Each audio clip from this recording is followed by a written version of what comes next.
vamos para a nossa participação. Cimesp no programa Piracicaba agora.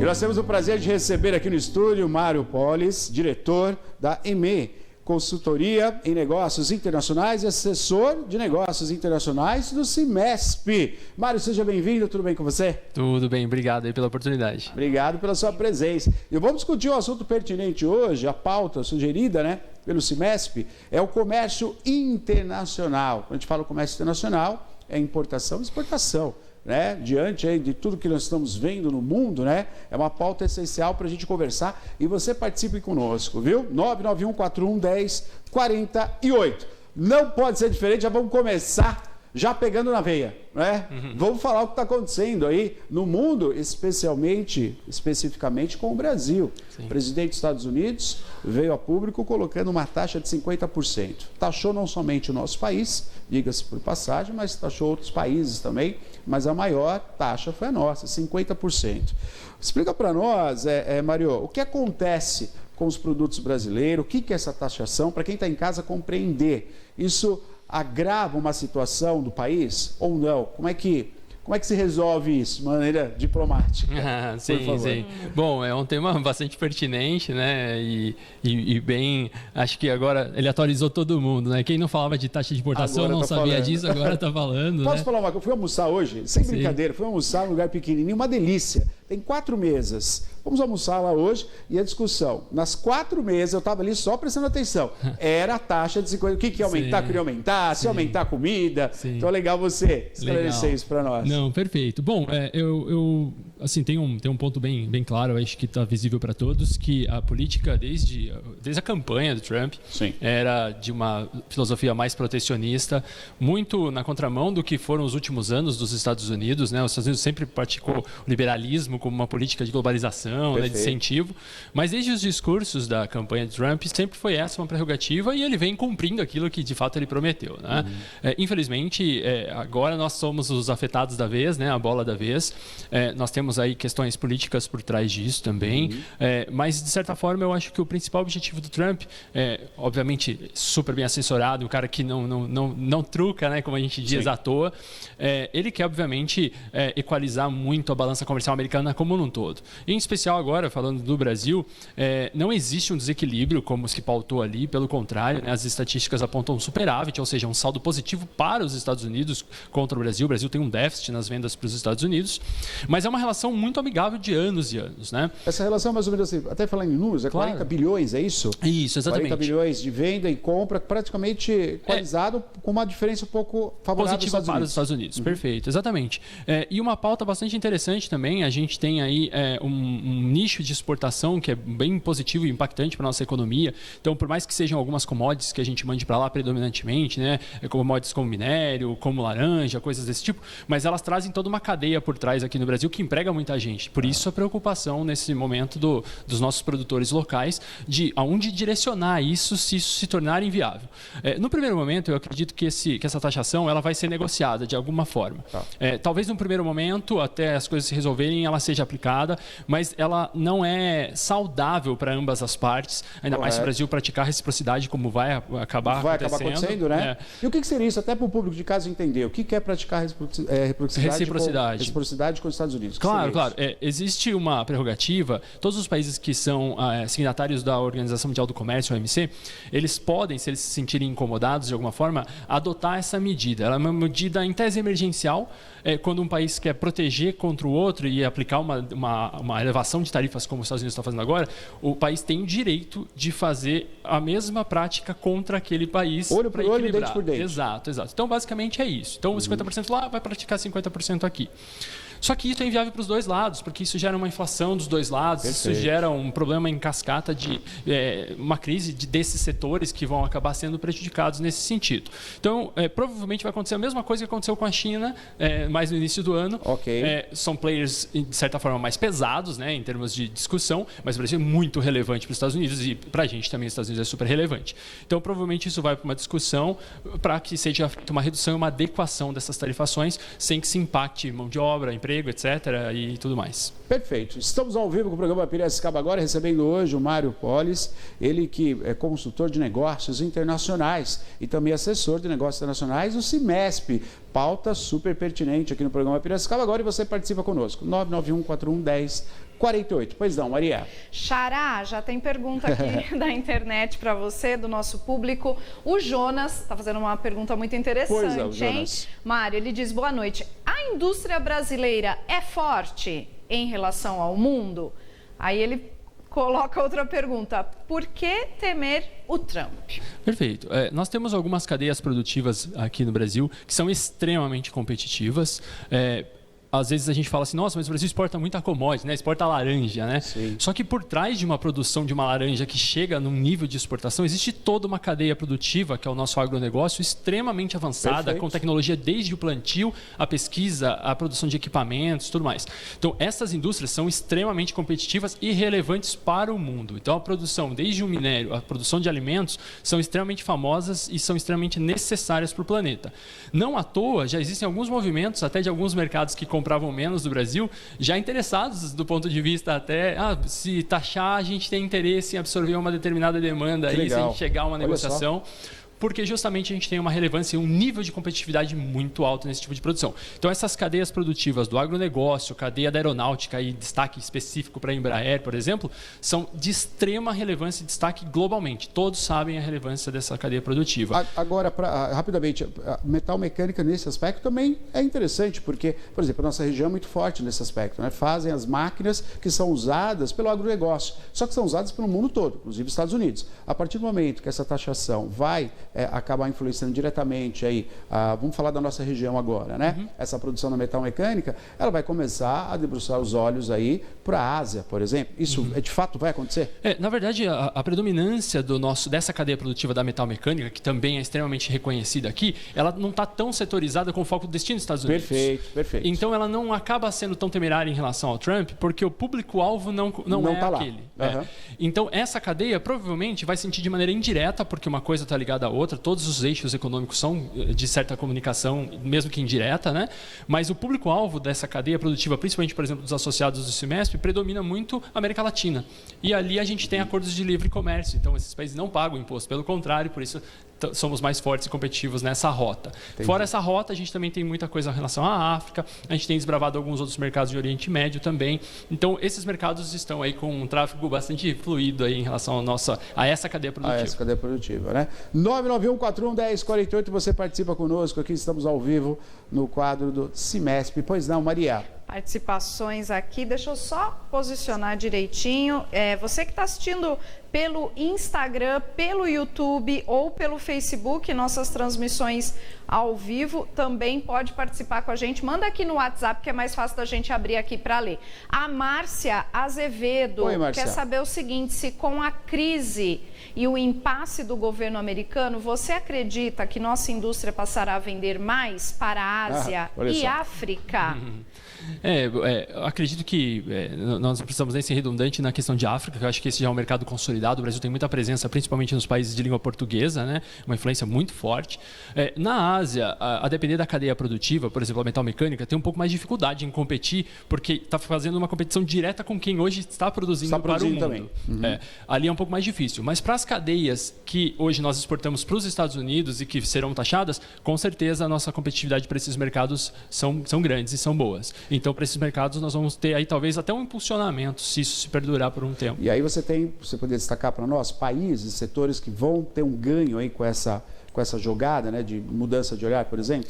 Eu não digo que ganho, porque talvez seja uma compensação, né? Tá. Mas, de certa forma, num curto prazo, a gente pode não ver um ganho, mas no médio prazo, sim. Porque se a gente tiver, de certa forma, uma tranquilização nessa relação americana com o Brasil, né, norte-americana com o Brasil, se a gente conquista novos mercados em função dessa demanda, a hora que isso se retomar, a gente passa a ter dois mercados e não mais somente uma via, né? Então, nesse sentido, acho que a médio prazo a gente pode ver, sim, um ganho. Os tigres asiáticos, asiáticos, principalmente, aí a gente pode citar alguns, por exemplo, a Tailândia, o Vietnã, Myanmar, o próprio Paquistão, são países com aceleração de crescimento muito rápida, assim, estão crescendo muito rapidamente. E esses países demandam muito esses tipos de produtos que a gente está falando aí que os Estados Unidos tendem a taxar.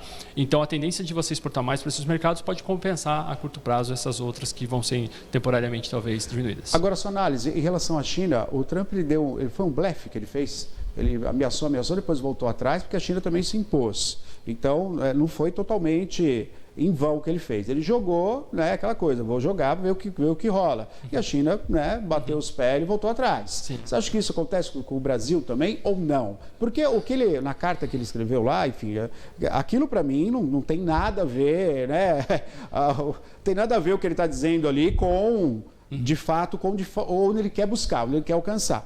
Mas você acha que se o Brasil realmente bater os pés aí, como fez a própria China nessa relação da taxa, você acha que ele volta atrás também? Vai ter uma negociação aí, diminuição? Eu acho que a nossa negociação, eu acho que a nossa negociação se parece um pouco mais com a negociação da União Europeia com os Estados Unidos, que é uma negociação que ela não reduziu, não foi um blefe tão alto, eu acho que é um blefe mais sensato, é uma aposta mais sensata dele também. Eu acho que tende a ser algo um pouco mais negociado formalmente. O da China, nitidamente, foi um blefe mesmo, tentando ver a reação do mercado chinês, e o mercado chinês respondeu muito bem, porque uma boa parcela do mercado chinês já não depende mais dos Estados Unidos como antigamente, e isso fez com que talvez o tiro tenha saído um pouco errado. Eu digo um pouco por quê? Porque ele também tinha uma série de informações e ele acabou testando e sentindo esse mercado já com o principal hoje desafio dele, que é a China, o principal calo, né? Perfeito. Vou falar do Cimesp agora especificamente. Você sabe que todo esse know-how que a gente está conversando aqui, né, todo esse apoio, você tem, né, nessa exportação dentro do Cimesp. Então vamos falar um pouquinho para as empresas associadas, para a indústria que é associada junto com o Cimesp, toda essa colocação, essa visão que você oferece, o próprio Cimesp oferece aos associados. Perfeito. Bom, o Cimesp é a casa do empresário da indústria metal mecânica e dentro das soluções que o Cimesp oferece essa assessoria nossa para justamente colocar os pezinhos fora do país para aquelas empresas que ainda não fazem. Muitos associados já estão com os pés fora do Brasil, já exportam ou importam e muitas vezes precisam apenas de uma assistência, uma melhoria no processo ou uma expansão mesmo dos mercados. Mas o legal do Cimesp é que ele possibilita para aqueles que nunca estiveram presente fora, né, seja importando ou exportando, que ele dê os seus primeiros passos ali dentro, protegido pela casa, nos eventos que o Cimesp tem promovido para externar esses potenciais das empresas. E o mais interessante é que atinge pequenas e médias. Então a gente não está falando das grandes empresas. As grandes empresas normalmente já estão lá fora. Né? Perfeito, exato. E o Cimesp tenta, de certa forma, harmonizar harmonizar as médias, as pequenas e médias, para que elas possam dar esse próximo passo, né? E estar dentro de uma entidade como o Cimesp dá mais segurança para o empresário, né? Porque ele não está indo sozinho, ele está fazendo know-how, né, apresentado também. Claro, né? Claro. E até para fora, quando a gente faz um contato e diz que somos uma entidade, isso traz um peso completamente diferente de uma unidade única de uma empresa de pequeno porte, por exemplo, fazendo aquela negociação por si só, né? Perfeito. Participação, estamos ao vivo, 991411048. Pois não, Maria. Vamos lá para as participações aqui no nosso WhatsApp, está aí na sua tela para você mandar a sua pergunta. O Sérgio também está fazendo uma pergunta, Sérgio. Eu queria perguntar para o Mário se ele acha correto o presidente dos Estados Unidos intervir na indústria e comércio brasileiro. O senador Mourão disse que não aceita a intervenção do presidente americano. Bom, na verdade, isso faz parte de toda essa politicagem do Trump. Ele vem interferindo em todas as economias, né? É bom a gente dizer isso. É que como nunca tinha sido para nós até então, né, esse canhão não tinha sido apontado para a gente, parece que estava um pouco mais distante, né? Mas ele tem feito isso em todas as situações e tem jogado todas as cartas que ele pode. Como ele está na principal economia do planeta, isso obviamente reflete muito fortemente em qualquer mercado que ele aponte o canhão, né? Mas óbvio, ele não faz isso de maneira assim atirada, né? Ele tem um nível de consciência, ele não vai conseguir interferir de maneira direta, mas isso tudo traz o lado político. Existe uma tendência da extrema-direita a se unir muito fortemente no Brasil, no mundo inteiro, né? Então tem assim um certo alinhamento político, mas acho que o viés principal não está aí. O viés principal está realmente num alinhamento econômico, naquilo que ele espera economicamente. Então acho que a gente não precisa temer tão fortemente assim quanto aparentemente no primeiro momento demonstra. Parece ser. Exato. Mário, tem mais pergunta? Tem, então vamos lá primeiro. Pois não, Maria, vamos diga. Lá. Agora, o Juscelino, da cidade de São Pedro, agradecer a audiência também da nossa vizinha São Pedro e da boa noite. Gostaria que o entrevistaço nos explicasse quando uma empresa que está numa cidade e trabalha somente com produtos para exportação, A cidade recebe algum imposto? Boa pergunta, hein? Muito legal. Na verdade, a exportação ela é incentivada, né? A exportação, quando a empresa vai fazer uma exportação, ela tem a redução a zero de IPI, de PIS, de COFINS, de ICMS, justamente para impulsionar a empresa a ser mais competitiva. Ela desonera essa cadeia toda para que a empresa realmente fique mais competitiva lá fora. Até para a circulação interna, por exemplo, uma mercadoria que é feita aqui, ela vai deslocar até o Porto Santos. Você tem também o incentivo aí das taxas que são cobradas? Perfeito. O ICMS do transporte também é reduzido a zero, legal, por exemplo. Só que mais que isso, quando a gente tem o ICMS zerado, ele ainda gera o crédito para a empresa exportadora, mesmo sendo zerado. Olha. E, de certa forma, indiretamente, isso volta para o município, enfim. Então, a gente costuma dizer que a exportação, por mais que ela tenha uma cadeia desonerada, ela reflete positivamente, porque ela traz esse crédito para o empresário, de qualquer forma, mas mais que isso, a partir da exporta, eu acho que tem outras variáveis aí que precisam ser consideradas que trazem valor para a cidade, né? Falando em termos da pergunta dele. Por exemplo, uma indústria exportadora normalmente se especializa, procura capacitar sua mão de obra, melhora em termos de marketing a sua percepção em relação ao mercado. Então isso vai, de certa forma, agregando. Por exemplo, uma empresa exportadora, ela atrai, inclusive, gente de fora para vir visitá-la. Então você gera a cadeia do turismo, você gera uma série de outras coisas no entorno, né? Então, diretamente, não, mas indiretamente, sim, muita coisa é gerada a partir de uma cadeia produtiva exportadora. Perfeito. 991411048 2534 1234. Participe conosco ao vivo. Tem mais participação, né, Maria? Tem a Adriana. Ela Adriana. É estudante de Sociologia e gostaria de entender por que empresas internacionais se instalam em nossa região para fabricar produtos que serão vendidos apenas em outros países. Isso é comum, Mário?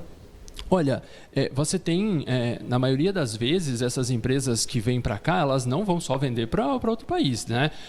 Você até pode ter, de alguma forma, um conceito desses, de empresas que vêm para cá, porque, por vezes, as condições de produzir aqui são bastante interessantes. Por exemplo, o custo de mão de obra, o próprio acesso à matéria-prima de determinadas cadeias produtivas. Você pega, por exemplo, a cadeia cosmética, é muito interessante ela se instalar no Brasil. Correto. Porque aqui a gente tem muitos insumos que só o Brasil tem. E as pesquisas também, né? Fora das universidades, de pesquisa científica. Claro, claro. É muito difícil você ter uma empresa que vem aqui só para produzir e exportar. Mas considerando ainda que fosse isso, a gente teria, por exemplo, esses pontos positivos. Né? O desenvolvimento da mão de obra, o acesso a essa mão de obra, o desenvolvimento e acesso à pesquisa, o desenvolvimento e acesso a matérias-primas que são exclusivas do mercado brasileiro. Mas é muito raro você ter uma empresa que vem para um mercado desse tamanho, de mais de 200 milhões de habitantes, com toda essa geografia que a gente tem, não usufruir do mercado nacional e não acabar vendendo de alguma forma alguma coisa para cá também. Mário, eu quero aproveitar a sua presença aqui para falar de um aspecto, talvez os jovens de hoje, que nem sabe o que é isso, né? Mas durante muito tempo a gente deslumbrou, principalmente o Sudeste, o Sul, a Zona Franca de Manaus. Hoje não existe mais? Ou existe? Existe, não, ainda existe a Zona Franca de Manaus. E o que é a Zona Franca de Manaus para quem está assistindo? A Zona Franca de Manaus foi um regime especial concedido para aquela região, para desenvolvimento, obviamente, daquela região, né? Se tornou um oásis no meio da Amazônia ali. E esse oásis é super industrializado, então cadeias produtivas como, por exemplo, montagem de motocicletas, montagem de jet skis, montagem de eletrônicos como televisores, por exemplo, são todas feitas lá e depois são vendidas para o Brasil. Muita coisa que é montada lá, aí sim sai diretamente, porque se usa a Zona Franca para isso. E a ideia do regime especial de Zona Franca é você acessar matérias-primas, tanto locais, nacionais, quanto de fora, sem o pagamento das despesas, para que sejam industrializadas, ou seja, existe um princípio de industrialização muito por trás ali, para capacitar toda aquela região, trazer mão de obra, especializar aquela região, e depois vender localmente para o Brasil, aí sim pagando os impostos ou exportando, e aí não teriam os impostos da venda local. Então, é um regime especial que acabou ficando focado ali naquela região de Manaus, não surgiram outras zonas francas do mesmo modelo. Existe um modelo hoje similar, que são as zonas de processamento de exportação, que tem começado a se difundir em algumas regiões, que também trabalham um pouco em relação às cadeias produtivas. Por exemplo, o Pecém tem uma interessante, muito focada em frutas, em hortifruti, e que também desenvolve essa cadeia regional. Para poder potencializar aquela área mesmo e desenvolver. Muito interessante. Pois não, Maria, diga lá. Agora, o Carlos Antônio, ele dá boa noite, diz: sou proprietário de uma microempresa que trabalha com artesanatos. Vislumbro a possibilidade de exportar produtos à Europa, mas vejo que esse sonho é praticamente difícil de ser realizado. Qual seria o caminho? Bom, uma microempresa, uma pequena empresa, ela pode sim acessar o mercado de exportação. Obviamente é um pouco mais difícil, não é um cenário tão fácil assim. Mas de que forma hoje ela acessa algo que era bem impossível há alguns anos atrás? a partir da internet. Hoje, com as redes sociais, com a possibilidade de você fazer propagandas digitais e acessar o mundo inteiro com um anúncio pago, por exemplo, numa rede como o Instagram, você consegue comunicar o seu produto para qualquer canto do planeta.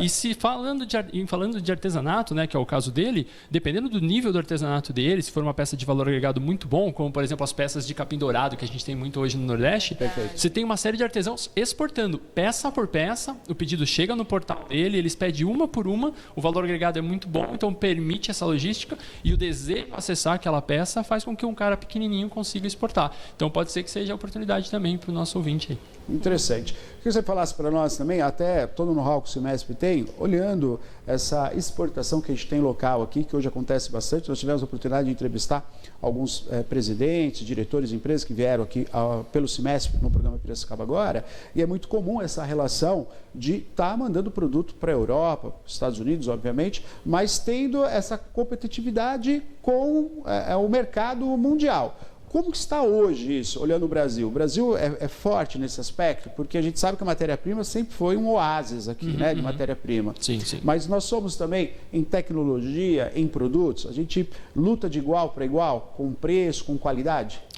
Eu acho que no aspecto qualitativo a gente tem aspectos aí bastante interessantes e de capacidade de competitividade, mas obviamente numa briga, por exemplo, comparando com China, a gente acaba perdendo um pouco em termos de economia de escala, né?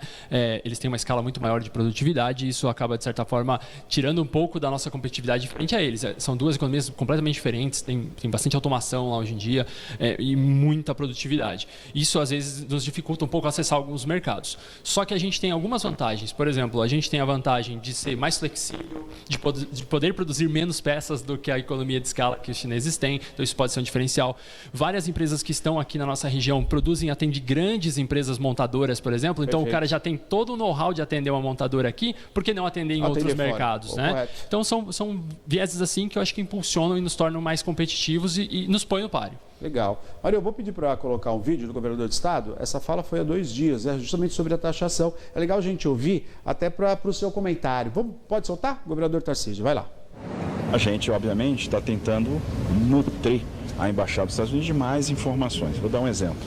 Você pegar 30% dos voos que saem de Washington, do Ronald Reagan ou do LaGuardia em Nova York, são feitos em aviões da Embraer. A gente está com encomendas enormes da Embraer para os Estados Unidos. Só a American Airlines encomendou 90 aeronaves. O tarifaço significa acrescentar, por exemplo, 9 milhões de dólares em cada aeronave. Isso torna a operação inexequível, inviável, e isso teria um efeito muito deletério aqui para nós, né? Tanto nos aviões da nossa aviação comercial, que estão sendo produzidos em São José dos Campos, quanto aqueles da aviação executiva que são feitos em Gavião Peixoto. Então, a gente precisa mostrar essas coisas. Por exemplo, no agronegócio, setor de açúcar, setor do etanol, suco de laranja, né? 80% do suco de laranja consumido do mundo vem aqui do Brasil. Boa parte desse suco de laranja que vem do Brasil vem do estado de São Paulo, então 80% vem do estado de São Paulo. Muita coisa é destinada aos Estados Unidos. E para o americano também é ruim, porque muitas empresas precisam de produtos brasileiros, né, para produzir, e no final das contas isso vai encarecer também para o produtor americano e eles não vão encontrar produtos substitutos no curto prazo. Então o que a gente procura mostrar é o cenário da economia paulista, olha quais são os números para fortalecer tomadas de decisão. Olha, aqui temos um problema, vamos ver se a gente consegue resolver isso no intuito de contribuir com a informação.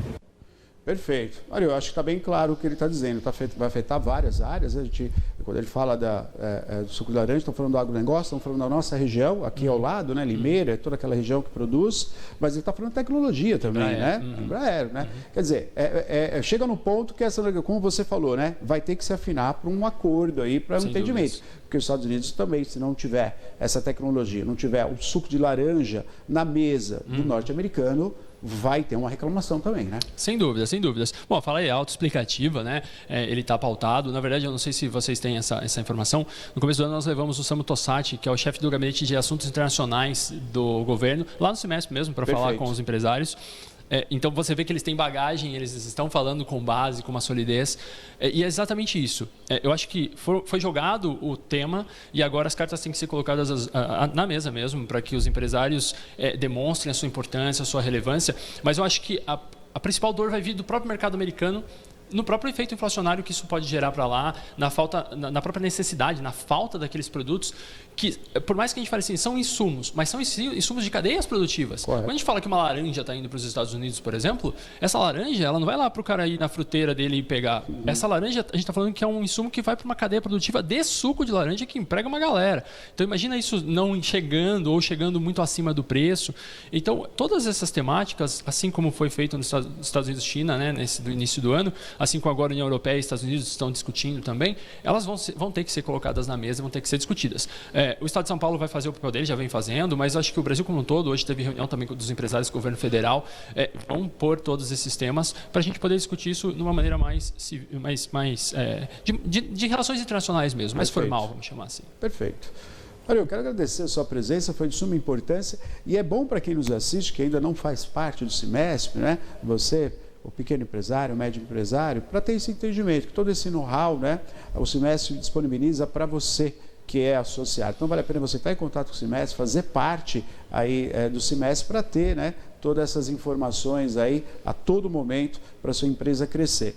Muito boas suas explicações. Eu acho que isso, além de trazer à luz aí, né, a pauta principal foi a questão, né, da exportação, mas acho que traz à luz um grande saber que o Cimesp disponibiliza em nossa região. Isso faz jus às grandes empresas e indústrias que nós temos aqui. Então, quero parabenizar. Muito obrigado pela sua presença. Viu? Eu que agradeço e convido as pessoas que participem dos nossos eventos lá dentro do Cimesp, né, dos nossos atendimentos, para a gente poder falar mais sobre esses assuntos que são tão bacanas, né? Perfeito, perfeito. Obrigado, viu? Eu que agradeço. Obrigado pela sua presença. Cimesp no programa Piracicaba Agora.